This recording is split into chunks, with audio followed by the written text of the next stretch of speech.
Hello. Today we're going to talk about code reviews, what they are, why are they important, and what can you do to make your reviews better. My name is David. I am a cloud solution architect with Microsoft. This is Jack. Jack is a software developer. Jack spent days writing a software component. He tested and double-checked his code, and he was satisfied that it worked properly according to the requirements that he was given, so he checked his code into source control. A few weeks later, a new version of the software that included his code was released to production. A user discovered a bug caused by Jack's changes. The user tweeted about the bug, and this was retweeted thousands of times. Before long, word got back to Jack that an edge case that Jack had not considered was causing problems in production. He fixed the bug, and he checked his changes back into source control, and he waited, hoping for the best. This is Joe. Joe is a software developer. Joe spent days writing a software component. He tested and double-checked his code, and he was satisfied that it worked properly according to the requirements he was given. So he checked it into source control. Joe's team had a policy that required a code review prior to merging any code with the main branch. During this code review process, one of Joe's peers pointed out a bug in his code. It was an edge case that Joe had not considered. He told Joe about it. Joe fixed the bug and checked his changes back into source control. The code was reviewed again and merged with the main branch. Joe slept well that night. The story of Jack and Joe highlights some of the advantages of a code review process. In this presentation, we're going to talk about those advantages and a few other things. Here's our agenda. We'll cover the basics of how a code review should work. We'll list the purpose of a good code review. We'll discuss some of the challenges that discourage some organizations from implementing a code review process. And we'll define the three rules in the code review process: the code author, the code reviewer, and the manager. And we'll list things that each of them can do to address those challenges and improve their code reviews. And finally, I'll leave you with some links so that you can learn more on this topic. Before we begin, I want to clarify a few definitions. The changes that a code author makes to the source code are known as a change set. A description of those changes is a change list. A pull request is a formal request to merge a change set into the main branch of a code base. This request includes the change set and is usually supported by a change list. Many application lifecycle management systems like GitHub and Azure DevOps support pull requests. A pull request is the point at which the reviewer begins reviewing these code changes. I sometimes use these terms interchangeably because they're so closely related, but these are the definitions as I see them. Let's talk about the basics of a code review. Who is directly involved and how should it work? There are two main parties directly involved in a code review: the code author and the code reviewer. Code author is making the actual changes to the code, and the code reviewer serves as the gatekeeper, determining if the code is good enough to merge with the main branch. The steps in a code review are: the code author makes changes to an application and checks those changes into a code repository. The author then sends the changes and the description of the changes to the code review. This constitutes a pull request, or a request to merge these code changes into the main branch. The code reviewer retrieves the code, examines it, and if necessary, provides feedback on changes that the author must make before the code can be merged with the main branch. If the code requires changes, the reviewer sends the feedback back to the author. The author responds to the feedback, makes any necessary changes, and the author resends those changes to the reviewer with the code and with the updated code and a list of the responses. And this cycle between the reviewer and the author is repeated until no more changes are required. When no more changes are required, the reviewer approves the change set, and the code is merged with the main branch in the repository. This code review process has a lot of advantages, and here's some of the purpose of this: to validate the code, to share knowledge, to increase code ownership, to help make engineering decisions, to address weaknesses, to maintain some consistency, and also for compliance reasons often. Let's talk about each one of these individually. The most obvious reason to review code is to validate that it does what it is supposed to do. Generally, we look at this from an external point of view. For example, if we provide a given set of inputs to a function, we verify that the function returns the expected output. We can pull the code from source control and make sure it compiles and runs successfully. We can execute automated tests and validate that they all pass. That's all testing it from external point of view. But we also want to validate the code from an internal point of view. If our team has coding standards, does the code adhere to those standards? When reviewing the code, the reviewer looks for and calls out potential problems. So even if the code works well, there may be potential areas for improvement. For example, the reviewer may suggest ways to make the code more efficient or faster or more readable. The reviewer should point these out as well. Code reviews provide an opportunity to share knowledge between the author and the reviewer. By reviewing the code, the reviewer has a chance to improve the code itself and to address any weaknesses or knowledge gaps in the developer. Similarly, the reviewer can address his or her own weaknesses by seeing someone else's approach to a coding challenge, maybe one they haven't seen before. The reviewer gains knowledge about a part of the system that someone else wrote. By reading the code, they may also learn something about the language in which it was written, or about a framework or a design pattern or an algorithm implemented by the author, or about the business case and requirements of the application. In addition, the code author can learn by reading feedback from the reviewer, who may suggest improvements that the coder did not consider. I worked on too many systems in my career in which one developer possessed all knowledge about a part of a system.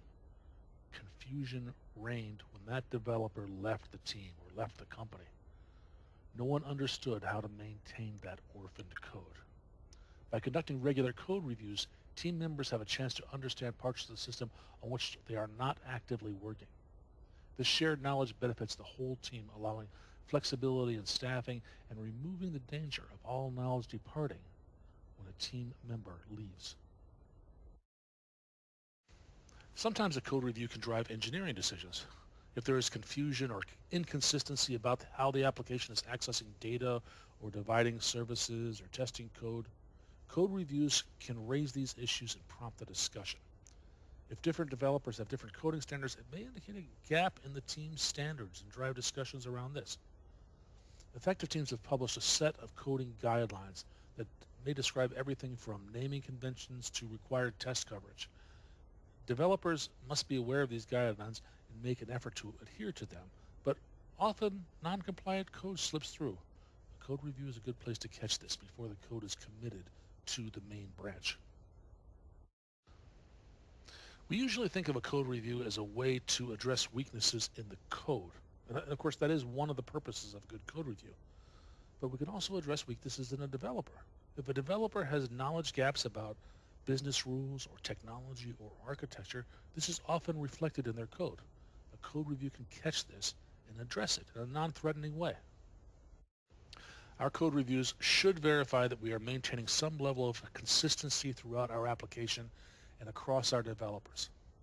Consistent code is easier to maintain, and this can include naming conventions, libraries used by the code, algorithms that are used, size and separation of projects, classes and methods, rules about things like header comments.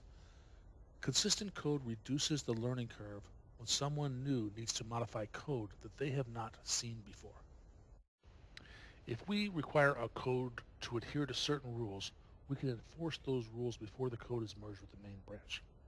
Also, some CMMI maturity levels and ISO certifications require processes like code reviews in order to pass. So compliance is an important part of any code review process.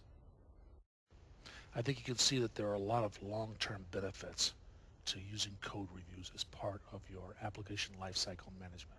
It helps you to catch problems sooner, which leads to less time on rework, fewer service and support calls, fewer issues with integration testing and user acceptance testing, and things down downstreams, and also, as Jack and Joe saw, less embarrassment in the real world.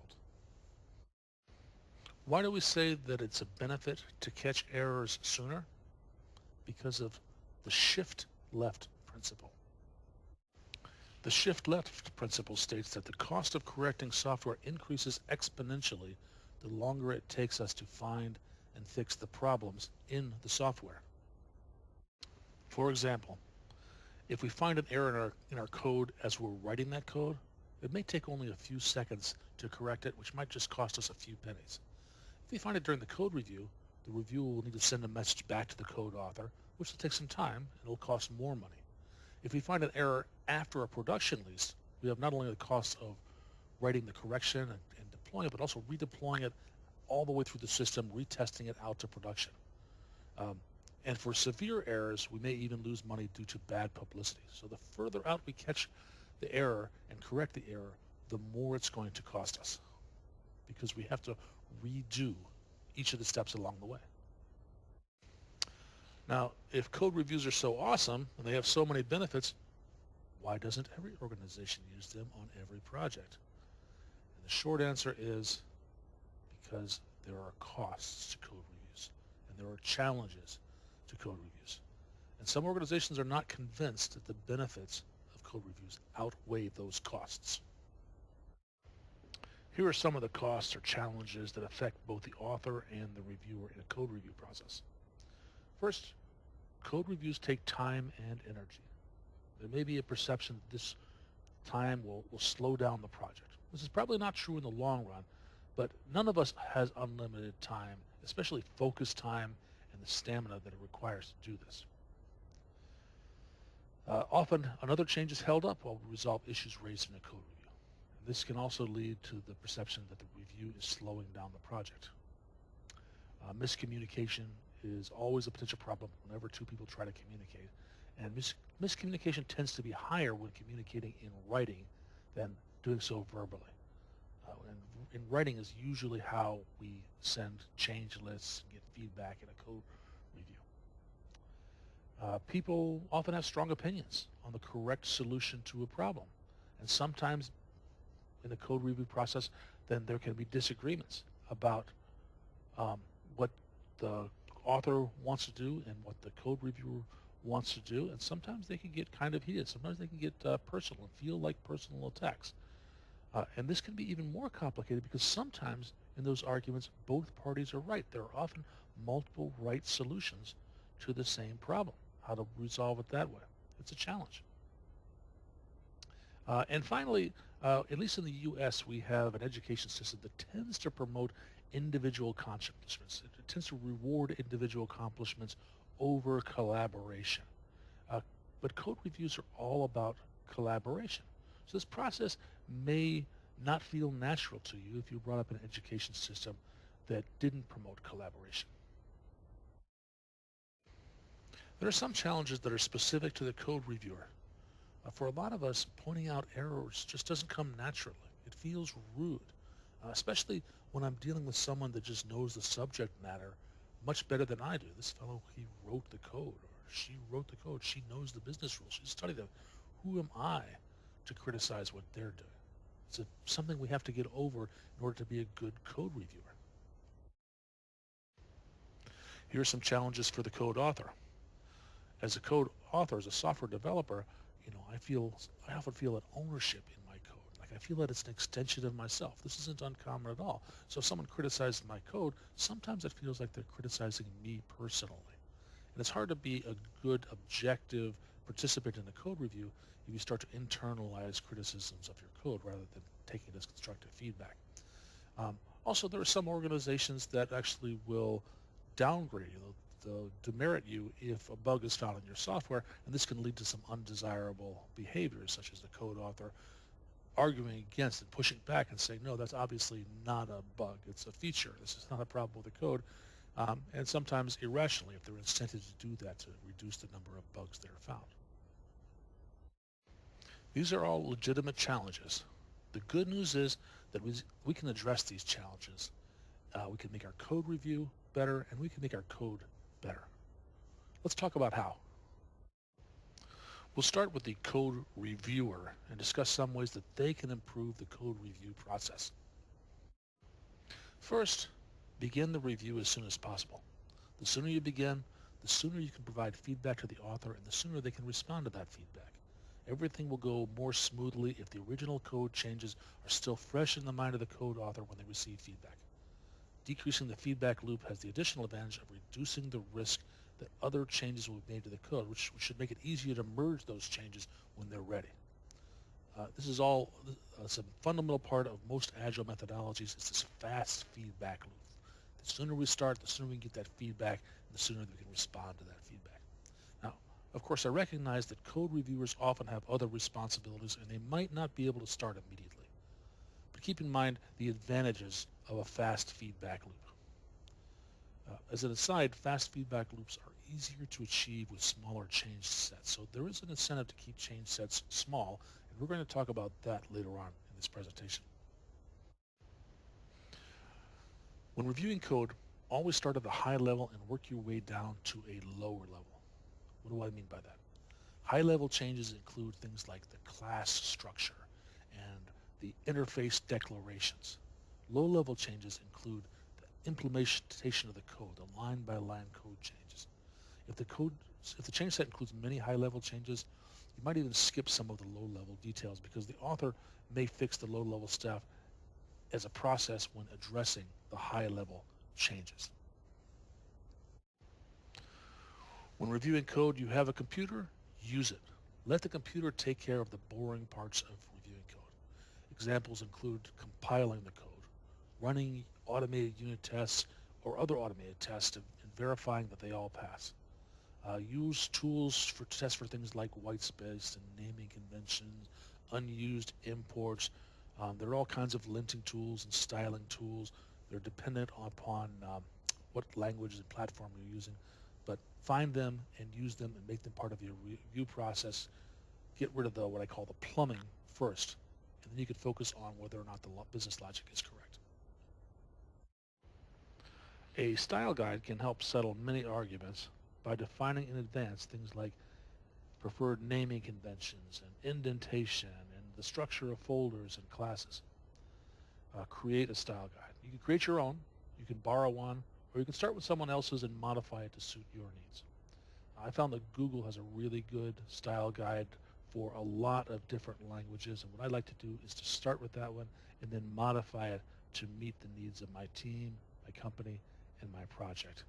And allow your style guide to evolve over time. Sometimes there are things that pop up that aren't covered by the style guide. You can add those later, but get one implemented early in the project. When reviewing code, be generous with code samples. The author might not be familiar with the technique you suggest, and a code sample can go a long way in explaining that. This could be a snippet of code that you write. It could be some pseudocode that you've written that demonstrates a concept, or it could be a link to an online article with a code sample inside of it. This can really help in communicating what changes you want to have made.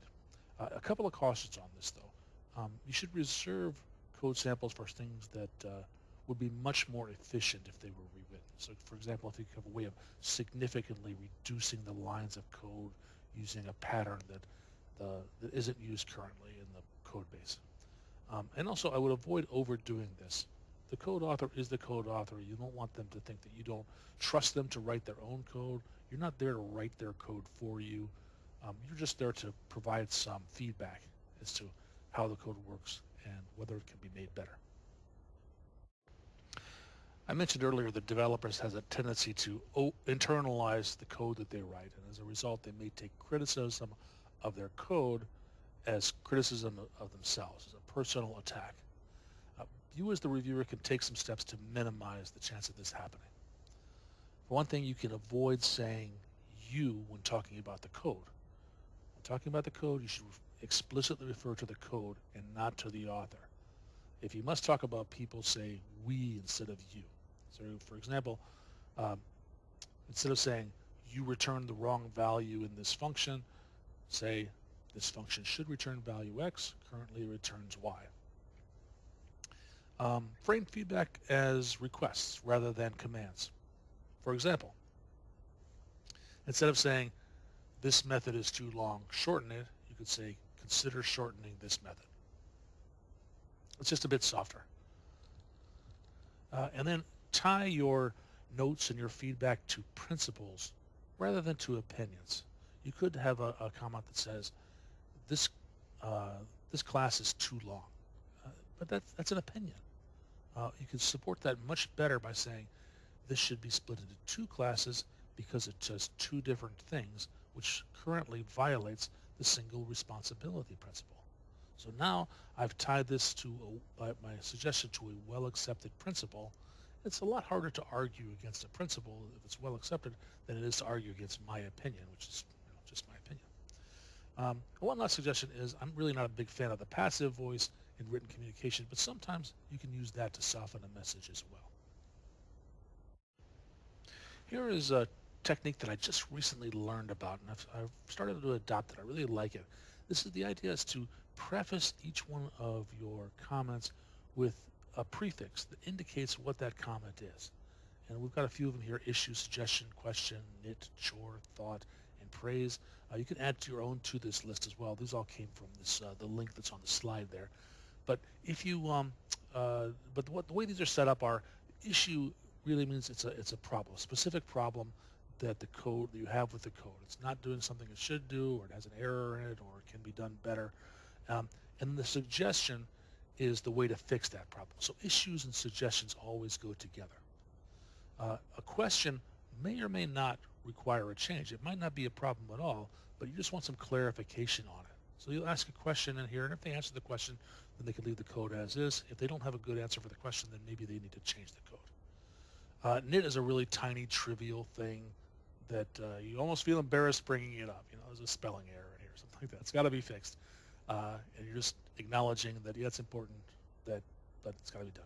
A chore is a bigger thing that has to get fixed. It's kind of busy work, but it does have to get done. It's not nearly as complex as refactoring code, or things like that. Thought is just an idea. There's no action on it. Just want to present something. I was looking at the code. You might want to consider doing this the next time you refactor this, the next time you present with this problem. I'm just trying to educate you on that, but I'm not going to block the pull request because of it. I'm just giving you an idea.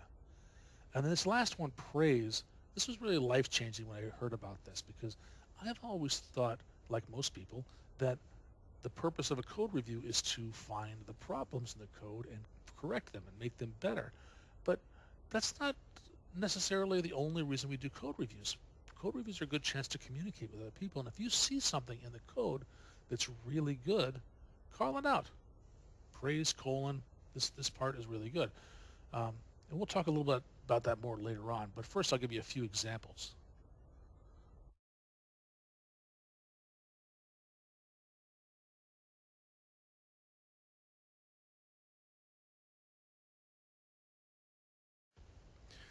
Here are some examples. Issue. This method does two things. Therefore, it violates the single responsibility principle. That's an issue I found with the code that should be corrected. And then next, I would pair that with a suggestion. Consider splitting this into two methods. Those two would go together. Always have an issue and a suggestion together. Question. Why did you choose the array list instead of the list class? They may have a very valid reason for choosing one over the other. Maybe it doesn't matter. I just wanted some clarification for it. If it's a good explanation, it won't hold the code review. If it turns out the list class is better, then maybe they'll need to make a change of it. It can be changed to an issue. Nit, a better name for this method might be get all products. Tiny change, just change the name of the method, but it should be done. Chore is more of a bigger change, more effort, and it still has to be done, but it's not a critical thing. Remove unused import statements. Thought is not a change that we're requiring at all. They could do nothing, and it won't hold up the pull request. It's just an idea that I had as the reviewer when I was looking at the code that I want to share with you, the code author. In this case, here's a library that does this for you. I see that you've written a whole bunch of code. You could replace all that code just by calling this library with 2 or 3 lines of code, and it would be more efficient. Maybe next time you're faced with this problem, you might want to consider this, or maybe that if when you go back and refactor this at a later date, that might be something to think about. But for now, I'm just sharing with you. I'm not holding the PR up. And praise, clever refactoring, much more readable. As I said before, hearing about putting praise into a code review, into a pull request comments, that was kind of an epiphany for me. I thought, this is a brilliant idea. I want to say a few more words about this. Code reviews are not just for finding fault, they're also a chance to communicate with the code author. However, I want to caution this a little bit, that when you praise, you want to praise sincerely.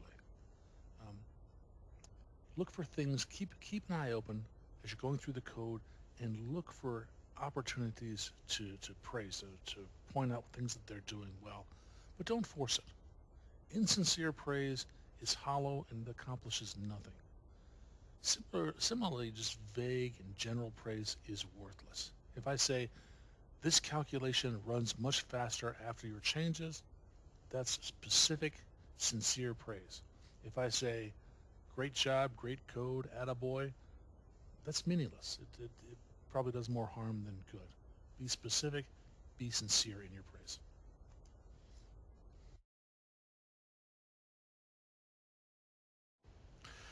Respect the scope of the review. Resist the temptation to provide feedback on parts of the code that did not change, that are not part of the change set. This will increase the feedback loop time if you start doing that, and that's not a good thing. We want to keep that feedback loop small. And so just be disciplined in this way. There are a couple of exceptions to this rule. If it's a trivial change that would take only a few seconds to fix, then it's probably okay to suggest it. If I notice something's misspelled here, go back in there and change it. It's low risk. This is particularly true if you don't have a lot of other feedback. And then the other thing is that sometimes a line you didn't change is affected by a line that you did change. And a real common example of that is you may change a method so that it actually does something different, and it means the name of the method is no longer valid. And that might make sense there. So if it's a case like that where a line didn't change, but it's now affected by lines that did change, then it's okay to go beyond that scope. It's no longer outside the scope. But generally speaking, respect the scope of the review.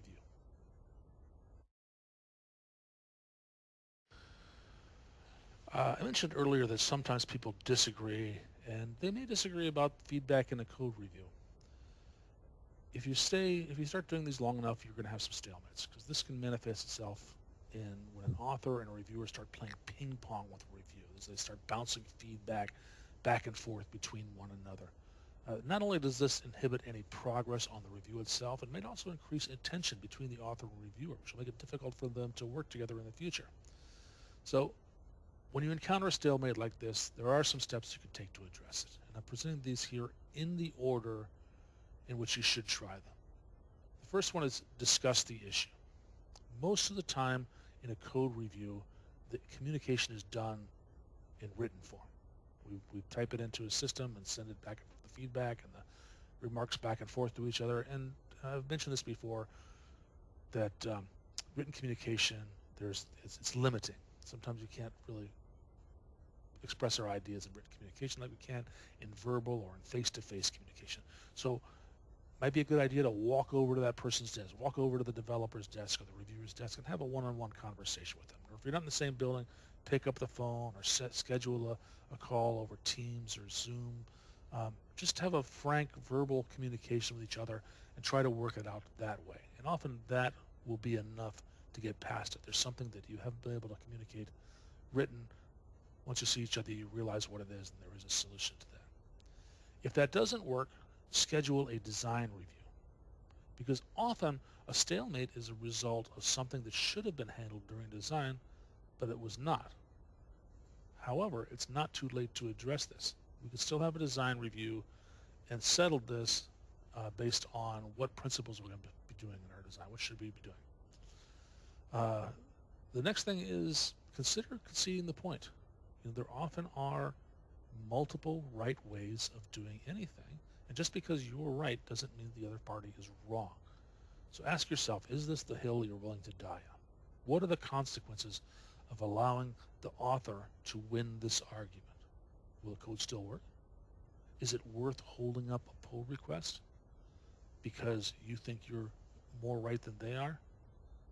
Just ask yourself those questions. Maybe it's okay to concede the point and just pass it anyway. And finally, if all else fails, escalate to someone with authority, someone like a project manager or an architect or a product owner or whoever's the boss there, and let them just make a decision. This should be a last resort. Preferably you can work this out on your own, but sometimes you cannot, and sometimes that's necessary.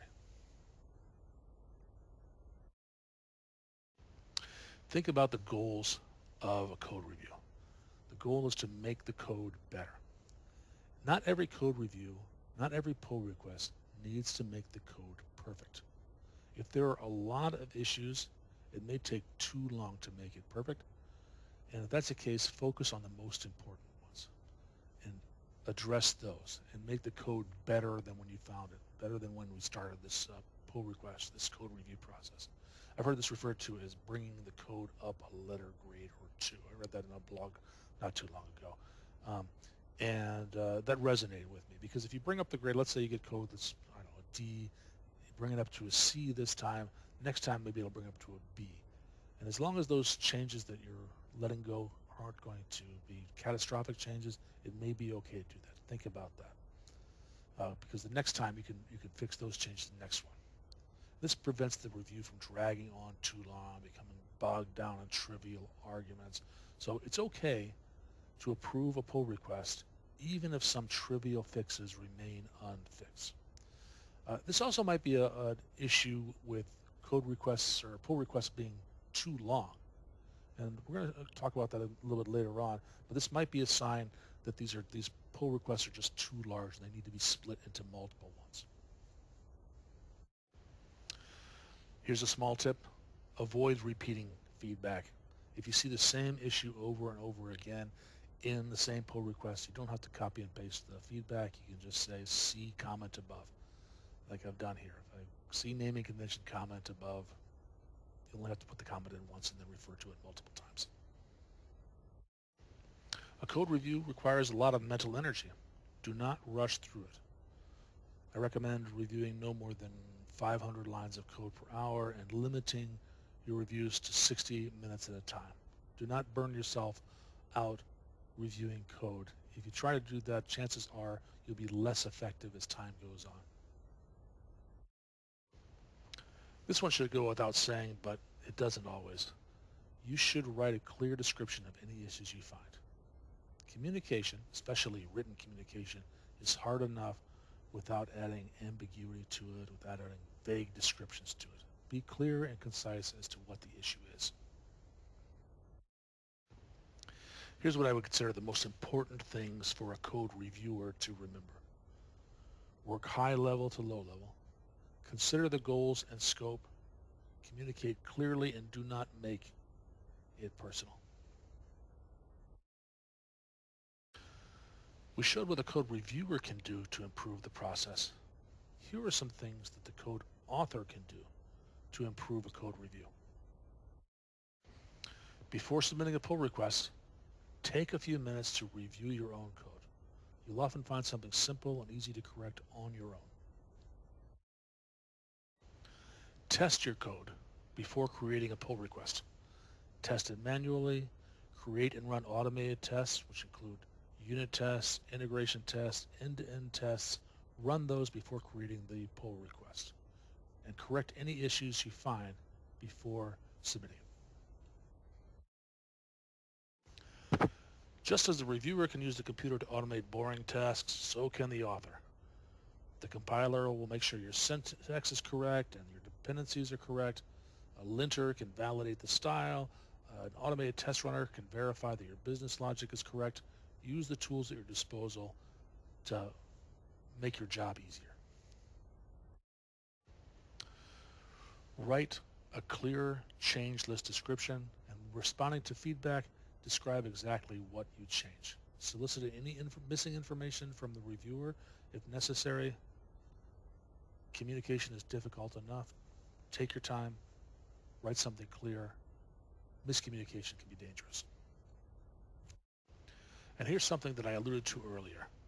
Fast feedback is an important part of any agile methodology, and it is easier to get fast feedback if a reviewer is not overwhelmed with the amount of code they have to review. So keep your change sets small. I recommend less than 400 lines of code. If you're submitting larger change sets, look for ways to split them up. One way to keep your change sets small is to limit them to only one feature or one bug fix per change set. Another way is to separate your functional and your non-functional changes. Put those into their own separate pull requests. Functional changes are those things that change the way the code works and what it does. Non-functional changes do not change the code. So examples of non-functional changes are just refactoring, changing the formatting, or changing maybe the indentation.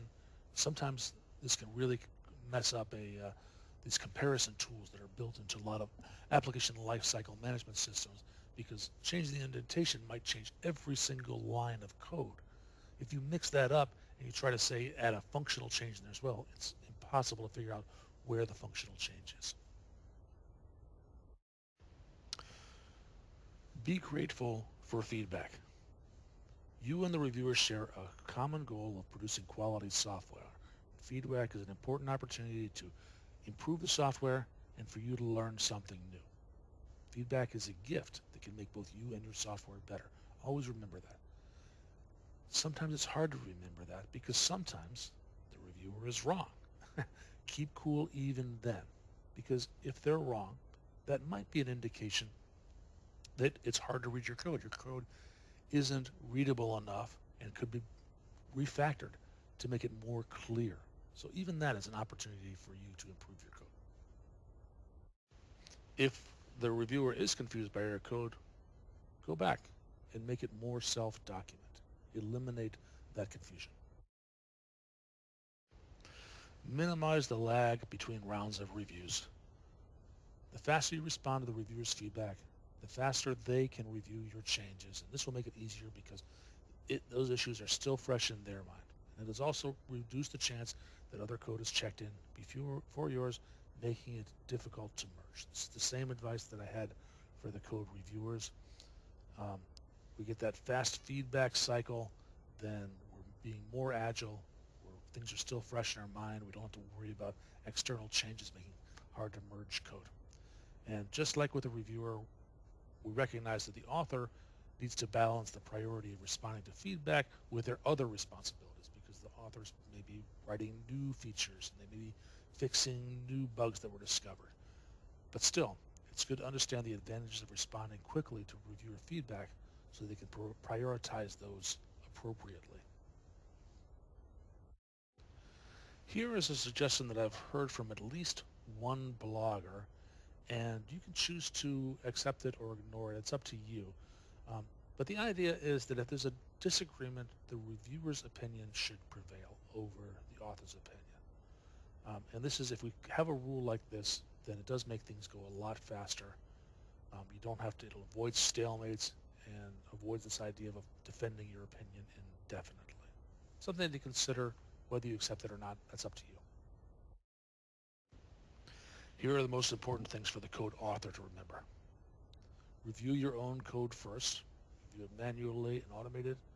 Keep your change sets and your pull requests small and focused.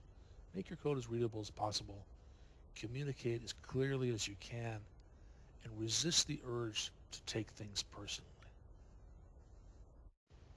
You probably noticed that there are some overlap between the best practices for the code author and for the code reviewer. Both parties have the power to shorten the review time by starting quickly and keeping that feedback loop fast, and each should focus on clear and respectful communication that avoids even the appearance of personal attacks. There is one more party involved in the code review process, the manager.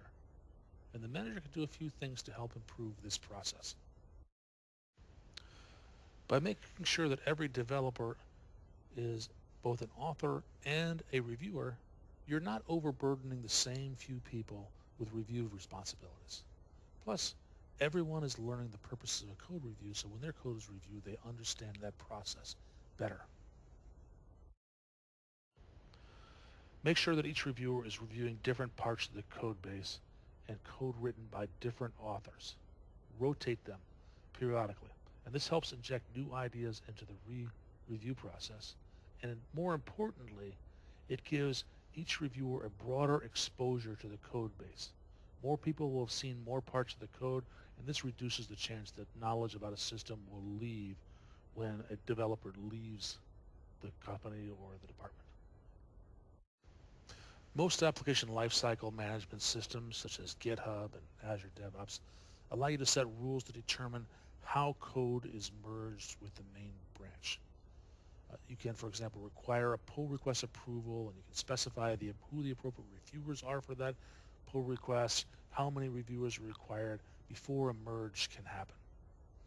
Look at the capabilities of your system, learn them, and set appropriate controls to encourage and force people to go through this pull request approval process. Remember that the code author and the code reviewer have the same goal, to improve the quality of the software. Some organizations perceive the relationship between these two parties as adversarial, but that's a mistake. There is no need for that to be the case. They should be working together towards this goal. Communicate this clearly to your team and implement policies that encourage collaboration between these roles. Here's a quote that I stole from blogger John Barton. A team with a good code review process is improving their code base and improving each other. There's a link to that blog here on this slide. I'll leave you with the same idea that I've mentioned before. You are all on the same team. You all have the same goals. Work together. Remember that you're a team. My name is David. Thank you very much for your time. I hope you learned something today. If you would like a copy of this slide deck, you can download it from the URL on the screen here, tinyurl.com/blood-sweat-code-review. Many of the ideas in this presentation were drawn from the writings and talks of others. I encourage you to read the linked articles to learn from them as I did. The very first article was written by me, and it summarizes very much of what I talked about in this presentation, but the other ones were written by other people, and like so many good ideas, they originated from a lot of different people. What I've tried to do is to take them and distill them for you.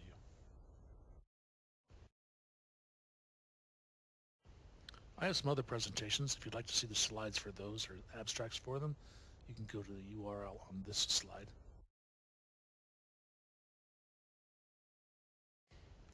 And if you want to learn more about me, I encourage you to follow me on Twitter, send me an email, read my blog at davidgiard.com, or check out my 2 television shows. They're both on YouTube.